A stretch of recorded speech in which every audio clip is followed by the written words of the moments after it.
ಧರ್ಮಸ್ಥಳ ಪ್ರಕರಣದಲ್ಲಿ ಸರ್ಕಾರ ಈ ದ್ವಂದ್ವ ಹೇಳಿಕೆಗಳನ್ನು ಕೊಡ್ತಾ ಇರ್ತಕ್ಕಂಥ ಧರ್ಮಸ್ಥಳ ವಿಚಾರದಲ್ಲಿ ಇವಾಗ ಸುಪ್ರೀಂ ಕೋರ್ಟ್ PI ವಜಾ ಆಗಿದ್ದು ಕಾನೂನು ಸಚಿವರಿಗೆ ಗೊತ್ತಿಲ್ಲ, DK ಶಿವಕುಮಾರ್ ಅವರಿಗೆ ಗೊತ್ತು ಅಂತ. ನೋಡಿ, ನೀವು ಯಾರು ಏನಾದರೂ ಹೇಳಿ, ನಾನು ರಾಜ್ಯದ ಅಧ್ಯಕ್ಷನಾಗೆಲ್ಲ ಶಿಕಾರಿಪುರ ಕ್ಷೇತ್ರದ ಶಾಸಕನಾಗಿ ಮಾತನ್ನು ಹೇಳ್ತಾ ಇಲ್ಲ.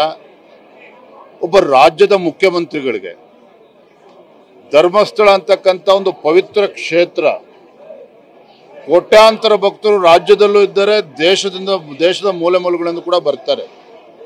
ಯಾವನೋ ಒಬ್ಬ ಬೀದಿಲಿ ಹೋಗ್ತಕ್ಕಂಥವನು ಬಂದು ಧರ್ಮಸ್ಥಳದ ಬಗ್ಗೆ ಇವತ್ತು ಹೇಳಿಕೆಗಳನ್ನು ನೀಡಿದ್ದಾನೆ ಅಂತ ಹೇಳಿ ಅದನ್ನ ಆಧಾರವಾಗಿ ಇಟ್ಕೊಂಡು SIT ರಚನೆ ಮಾಡಿದ್ರಲ್ಲ. ಈಗ ಹೇಳ್ತಾರೆ ನಾವು SIT ರಚನೆ ಮಾಡಿದ್ದಕ್ಕೇನೆ ಗೊಂದಲ ಪರಿಹಾರ ಆಯ್ತು ಅಂತೇಳಿ. ಆದರೆ ಇದರ ನಡುವೆ ಏನು ಅಪಪ್ರಚಾರಗಳಾಯ್ತು, ಧರ್ಮಸ್ಥಳದ ವಿಚಾರದಲ್ಲಿ ಏನು ಡ್ಯಾಮೇಜ್ ಆಯ್ತು ನಡುವೆ, ಅದಕ್ಕೆ ಯಾರು ಇವತ್ತು ಬೆಲೆಯನ್ನು ಕಟ್ಟಕ್ಕೆ ಸಾಧ್ಯ ಆಗ್ತದೆ?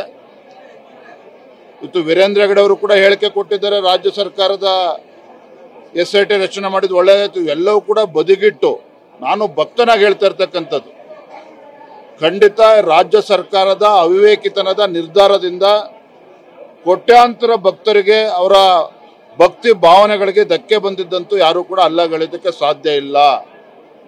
ಇವತ್ತು ಮುಖ್ಯಮಂತ್ರಿಗಳು ತಮ್ಮ ಬಂಡವಾಳನ ಮುಚ್ಚಿ ಹಾಕಿಕೊಳ್ತಕ್ಕಂಥ ಸಲುವಾಗಿ ಇವತ್ತು ಮಾಡಿರ್ತಕ್ಕಂಥದ್ದು ಸರಿ ಎನ್ನುವ ರೀತಿಯನ್ನು ಬಿಂಬಿಸ್ತಾ ಇದ್ದಾರೆ. ಇದು ಖಂಡಿತ ಸರಿಯಲ್ಲ, ರಾಜ್ಯದ ಜನ ಗಮನಿಸ್ತಾ ಇದ್ದಾರೆ.